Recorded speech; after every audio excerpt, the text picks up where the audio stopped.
Mending behel atau aligner dok? Nah pertanyaan ini sama kayak kamu nanya sama saya, dok mending pakai kemeja atau pakai blus? Ya fungsinya sama-sama baju. Fungsinya sama-sama dia buat ngeratain gigi. Tapi bedanya apa? Eh, beda di indikasi. Ada kasus di mana tidak bisa ditangani dengan aligner, ya. Dan ada juga kasus di mana aligner itu resultnya lebih bagus daripada BL. Jadi memang harus konsul dulu sama dokter. Oke, gem 99, siap. Go ke dokter gigi. Dok, nambal gigi yang patah setengah bisa nggak? Bisa. Bisa. Ih, aduh hari ini pokoknya gue mau pamer lah, mau pamer hasil kerjaan. Nih, setengah gini maksud kalian. Tuh, setengah gini. Bisa dong, kenapa enggak? Tuh. Hmm, ya. Tunggu apa lagi? Ya, tambal.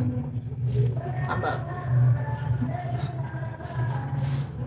Pada malas baca orang Indonesia, dok. Oh gitu, pantesan saya bukan orang Indonesia ya.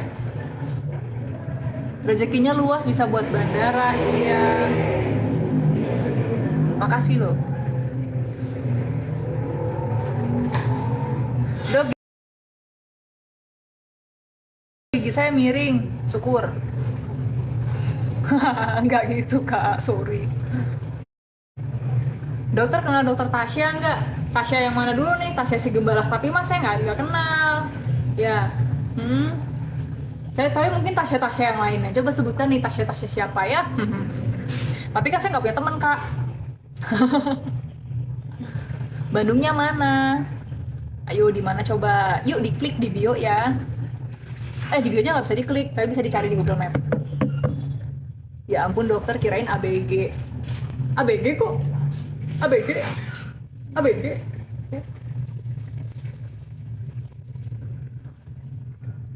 Kisaran berapa implannya dok? Implan itu mulai dari 15 juta. Ya. Satu gigi. Sekalian bisa mutihin gigi nggak dok? Bisa. Kalau giginya kuning karena karang gigi. Oke? Kena pulpitis reversible masih bisa ditambal. Ya, itu pulpitis yang masih bisa ditambal. Gigi lubang yang masih bisa ditambal. Kalau ada gigi tiruannya bisa pakai behel dok, bisa. Kalau gigi tiruan yang lepasan dilepas dulu, nanti udah selesai behel baru bikin lagi yang baru untuk menyesuaikan space yang ada. Tapi kalau giginya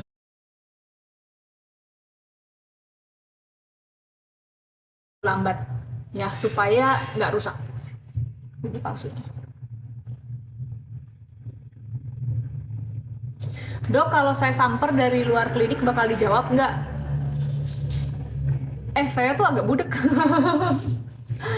Jadi pastikan kalian mau manggil saya dengan baik dan benar ya. Tapi tolong jangan panggil saya dok kalau di luar. Saya malu guys. Kayak dari jauh gitu. Hai dok. Kayak banyak offensive side eye. Kayak gak enak aja gitu di luar dipanggil dok gitu ya. Ra. Oke. Saya agak budek dan mata saya agak burem. Ya. Jadi kalian deketin gitu ya. Kakak ini beneran dokter, waduh. Apa harus saya kasih surat tanda registrasi saya di sini biar kalian yakin saya dokter? Nggak apa-apa. Saya bukan dokter kok kak, saya dokter gigi. Oke. Aku habis cabut gigi tapi kayak masih ada yang ketinggalan sedikit, itu harus dicabut ulang ya dok. Kalau sedikit banget, kadang-kadang misalnya nanti dia tertinggal bisa hilang ya, kemakan sama jaringan. Tapi kalau misalnya agak besar ya nggak apa-apa, nanti dicabut lagi aja ke klinik. Tapi biasanya cabutnya nggak susah kok. Kirain VT-nya lagi main sinetron. Oh, jadi kirain maksudnya gue acting jadi dokter gigi. Oh, ada yang ngirain aku tuh dokter gigi gadungan. Jadi cuma acting jadi dokter gigi doang. Ya nggak apa-apa sih kalau misalnya kalian berpikir seperti itu juga. Ya, oke. Alih profesi gitu ya? Nggak mau tapi pekerjaan ini seru. Kak, cabut akar gigi susu harus nggak? Pertanyaannya disimpan buat apa ya? Gitu. Alamat lengkap di Bandung di mana dok? Google Maps ya. Ada kok di Google Maps. Atau kalian cari di Google aja. Selamat sore. Pernah kepikiran daftar polwan nggak? Kak, pernah. Dengan sangat randomnya pernah. Dengan sangat randomnya pernah banget kepikiran tuh. Tapi ada banyak nama Dante Dental. Dante Dental Care di Bandung cuman satu di Bandung. Pernah kepikiran daftar ya tadi polwan ya, tapi kenapa saya nggak mau, karena satu harus pintar. Seleksinya susah, terus dia kan rambutnya harus pendek ya, terus nggak boleh macem-macem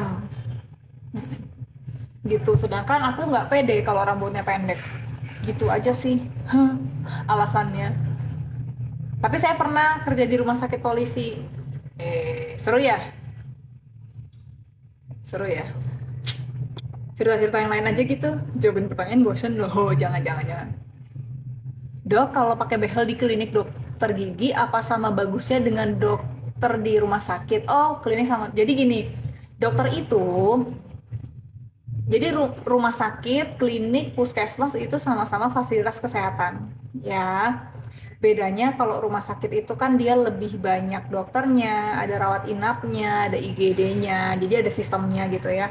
Kalau klinik itu lebih ke spesifik, contoh misalnya klinik spesialis jantung doang, atau kliniknya dokter gigi doang gitu.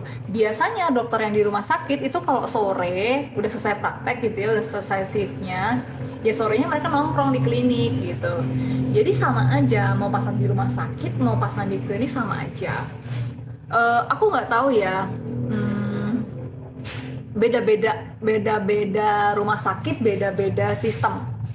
Kadang-kadang dokter gigi itu mereka lebih nyaman kerja di klinik.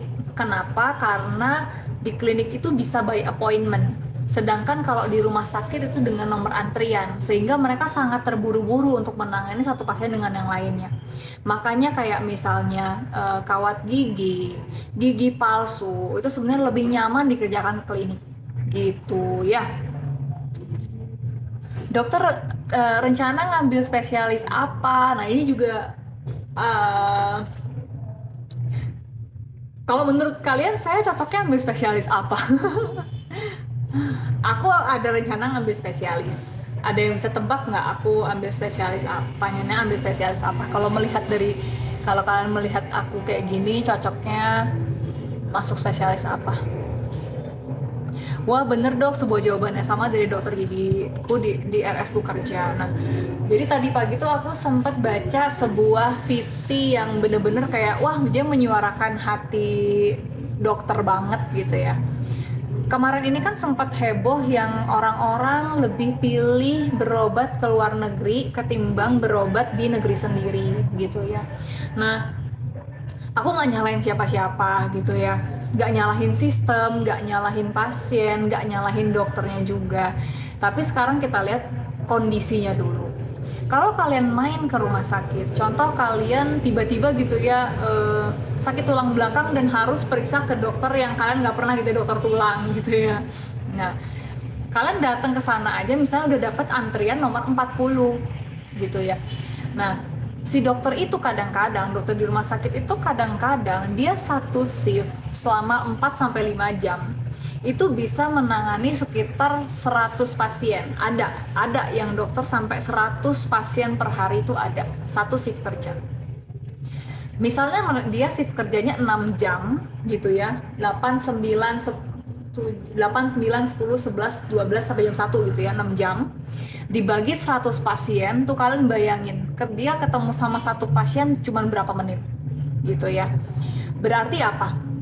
Berarti dia satu, background check ke pasiennya juga nggak bisa lama-lama. Kemudian yang kedua, ngasih edukasinya juga nggak bisa lama-lama ya. Kemudian sulitnya apa? Di Indonesia itu kita kan berbagai suku, adat dan budaya ya. Kemudian tingkat pendidikannya juga banyak banget, beda banget sama Singapura. Kalau Singapura tuh mungkin bisa dikatakan tingkat pendidikannya tuh hampir setara ya semua orang. Jadi dokter ngomong A ya semua orang udah pasti tahu gitu. Nggak tahu juga ya. Tapi kalau di Indonesia enggak, mereka punya paham berbeda-beda, ada mitos lah, ada kata tetangga saya, ya, ada kata Mimi Tina gitu ya, gitu loh. Dok, tapi kata tetangga saya nanti kalau cabut gigi saya buta, jadi saya nggak mau. Yang kayak gitu tuh masih ada di Indonesia.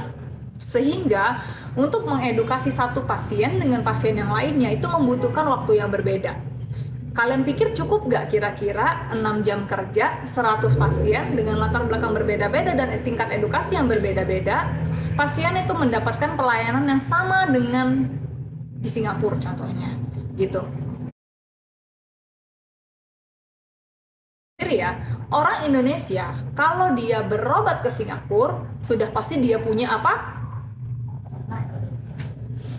Kalau orang punya ini, berarti apa? Tingkat edukasinya lebih tinggi. Ya. Ya, makanya mengedukasinya juga lebih gampang, ya. Pasti diturutin kata dokternya kayak gitu. Sebenarnya dokter Indonesia juga bisa kok menyampaikan edukasi yang sebaik mungkin. Cukup. Tapi waktu yang cukup tadi, waktu si dokter tadi, berani nggak kalian bayar kita sama dengan kalian bayar dokter di Singapura? Gitu ya.